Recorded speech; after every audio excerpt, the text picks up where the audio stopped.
اس لیے تو میں ان کرداروں کا نام لیتا ہوں. جنرل باجوہ صاحب، آپ کو اس حکومت کی تمام ناکامیوں کا حساب دینا ہے. جنرل فیض صاحب، آپ کو جواب دینا ہے کیوں آپ نے نواز شریف اور اس کی بیٹی مریم نواز کو جیل میں رکھنے کی درخواست کی، کیوں آپ نے اپنے حلف کی خلاف ورزی کی. ہماری کردار کشی کرنا چھوڑ دو. اگر ہم نے آپ کی شروع کی تو پتہ نہیں پاکستان بننے سے آج تک کتنے جنرلوں کی شروع ہو جائے گی. میرے جرنیلوں نے پاکستان کی تاریخ میں کتنی دفعہ آئین کو ذبح کیا ہے، جمہوریت کو ذبح کیا ہے. لہذا فوج کو فوری طور پر اپنی پوزیشن واضح کرنی چاہیے. جو شناختی کارڈ ان کے پاس ہے نا پاکستانی ہونے کے لیے، وہی میرے پاس ہے. یہ جو سمجھتے ہیں نا کہ ہم کوئی ماورائے کائنات کوئی مخلوق ہے، یہ تصور نہیں کیا جا سکتا. جب ایک فرد واحد جس کا نام جنرل فیض حمید ہے، میرا تو یہ جو مقدمہ ہے یہ جنرل فیض صاحب کا بنایا ہوا ہے، انہی کا چلایا ہوا ہے. مجھے بتائیں کہ فوجی جرنیل جو شب خون مارتے ہیں، جو مارشل لا لگاتے ہیں، یہ کون ہیں؟ یہ پاکستان کے ٹھیکیدار ہیں. یہ ہر معاملے میں کود پڑتے ہیں. یہ اپنی ڈومین میں کیوں نہیں رہتے؟ یہ اپنے دائرے میں کیوں نہیں رہتے؟ یہ کیوں حکومتی اداروں کے اندر جو ہے نا وہ آ کے قدم رکھتے ہیں؟ کیوں کارگل کا ایک شوشہ چھوڑتے ہیں کہ جب مشرقی پاکستان ٹوٹا تو کون پاکستان کا حکمران تھا؟ فوجی ٹولہ. برباد کر چکا ہوں اس پاکستان کو، تباہ کر دیا اس پاکستان کو، لہو لہان کر دیا پاکستان کو. خراب کریں یہ فوج کے جنرل. نواز شریف آپ پاکستان تم ٹھیک کرو.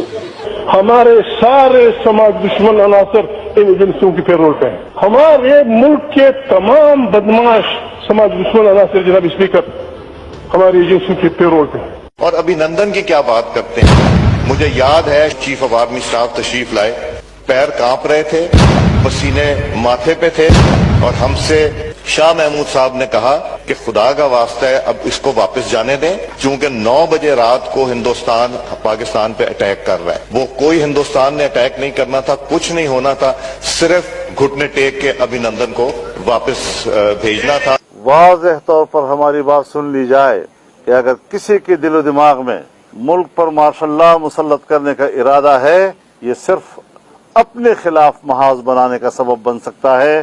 دفاع کے لیے 250 ارب رکھا گیا ہے، جو بجٹ میں اس وقت ان کی ایلوکیشن ہوئی ہے ان کے اوپر ان کا حق نہیں بنتا.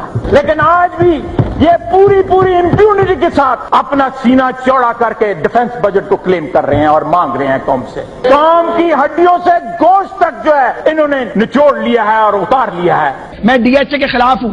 میں سمجھتا ہوں کہ فوج کو پلاٹ نہیں بانٹنے چاہیے، جرنیلوں کو پراپرٹی ڈیلر نہیں ہونا چاہیے. پاکستان ڈیموکریٹک الائنس کی قیادت بیٹھ کر لانگ مارچ کا اعلان کرے گی، اور یہ بھی آپ کو بتا دوں کہ اس بات کا بھی فیصلہ کرے گی کہ لانگ مارچ اسلام آباد کی طرف کیا جائے یا لانگ مارچ راولپنڈی کی طرف کیا جائے.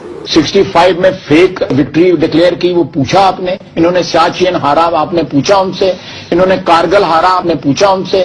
میں نے خود جب واجپئی صاحب نے اس بات کا گلہ کیا کہ جناب دیکھیں ایک طرف تو لاہور ڈکلیریشن ہو رہا ہے اور دوسری طرف جو ہے وہ کارگل کا وہ مس ایڈونچر کر کے میری پیٹھ پر چھرا گھونپا گیا. میں نے کہا بالکل واجپئی صاحب ٹھیک کہتے ہیں. کوئی سیاستدان، کوئی حکمران اس وقت تک ملک کی خزانہ نہیں لوٹ سکتا، اس وقت تک وہ کرپشن نہیں کر سکتا جب تک کہ پاکستان کی اسٹیبلشمنٹ اور بیوروکریسی اس کو سپورٹ نہ کر رہی ہو.